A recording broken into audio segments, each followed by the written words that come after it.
युवा साथी रजिस्ट्रेशन शिविर में जतिन गुप्ता की पहल।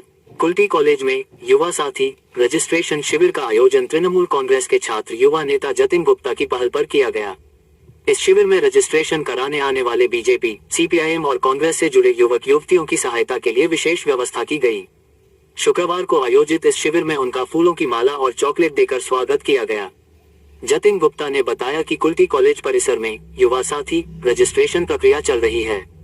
आज सीपीआईएम, बीजेपी और कांग्रेस के भाई बहनों के लिए भी यह शिविर आयोजित किया गया है जो तृणमूल के विरोधी हैं। हम उनका स्वागत कर रजिस्ट्रेशन प्रक्रिया पूरी करा रहे हैं। मुख्यमंत्री ममता बनर्जी द्वारा 1500 रुपए की भत्ता योजना दी जा रही है, जिसका लाभ सभी लें। अपने घर के माता पिता या परिवार के अन्य सदस्य को भेजने के बजाय आप स्वयं आकर रजिस्ट्रेशन करें। इसमें कोई शर्म की बात नहीं है, ये सबके लिए है। उन्होंने कहा कि शिविर में आने वालों का फूल माला से स्वागत कर उनका मुंह मीठा कराया जाएगा। पूरी जिम्मेदारी के साथ उनका फॉर्म भरा जाएगा। लाइन में खड़ा होने की आवश्यकता नहीं होगी। शिविर में फॉर्म भरने और जरूरी दस्तावेजों की फोटोकॉपी जेरोक्स की निःशुल्क व्यवस्था भी की गई है। इसको लेकर भाजपा युवा नेता केशव पोद्दार ने क्या कहा, आइए आपको सुनाते हैं। জানেন মাননীয় মুখ্যমন্ত্রী মমতা ব্যানার্জির নির্দেশে কিছুদিন আগে আমাদের ওয়েস্ট বেঙ্গলের সমস্ত রাজ্যের যুবকের জন্য দিদি একটা স্কিম লঞ্চ করেছেন যুবশ্রী, যে যার ক্যাম্প কুলটি কলেজ প্রাঙ্গণে, কুলটি বিধানসভার কুলটি কলেজ প্রাঙ্গণে চলছে 16ই ফেব্রুয়ারি থেকে 26 ফেব্রুয়ারি পর্যন্ত চলবে।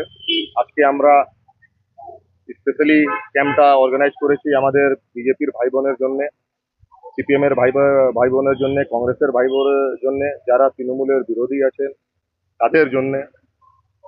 যেমন কি আপনারা কালকে দেখলেন তৃণমূলের কিছু যারা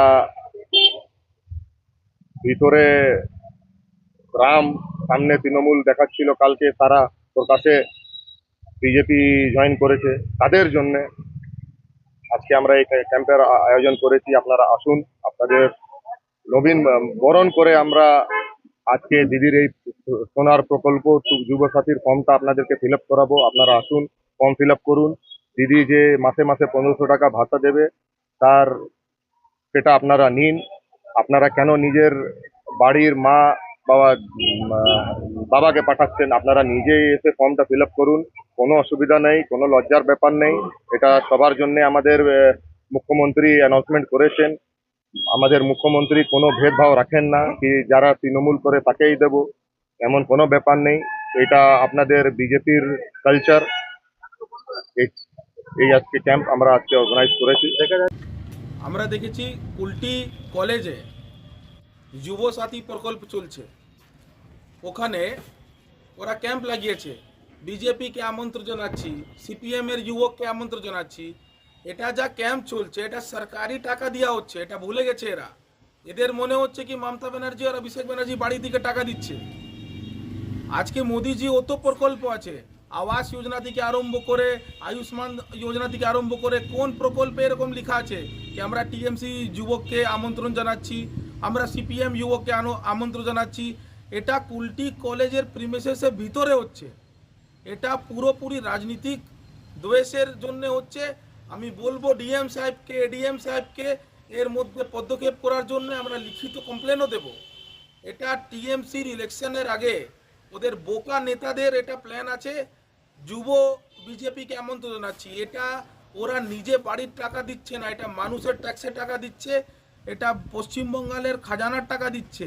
আর যে যুবক ওখানে ফর্ম ভর্তি করার যাচ্ছে ওরা জানে কি 15 বছরের সরকারে আজ অবধি এরা একটা চাকরি যুবককে দিতে পারেনি। টোটাল বাঙালে 6000-7000 কারখানা বন্ধ হয়েছে। মমতা ব্যানার্জির সরকার, টিএমসি সরকারের জন্য পশ্চিমবঙ্গের এ দূর অবস্থা এসেছে। আগামী 2 মাসে ইলেকশন আছে। টোটাল যুবক বুঝে গেছে, যে মহিলা আছে ওরা বুঝে গেছে, ওরা যথেষ্ট জবাব দেবে।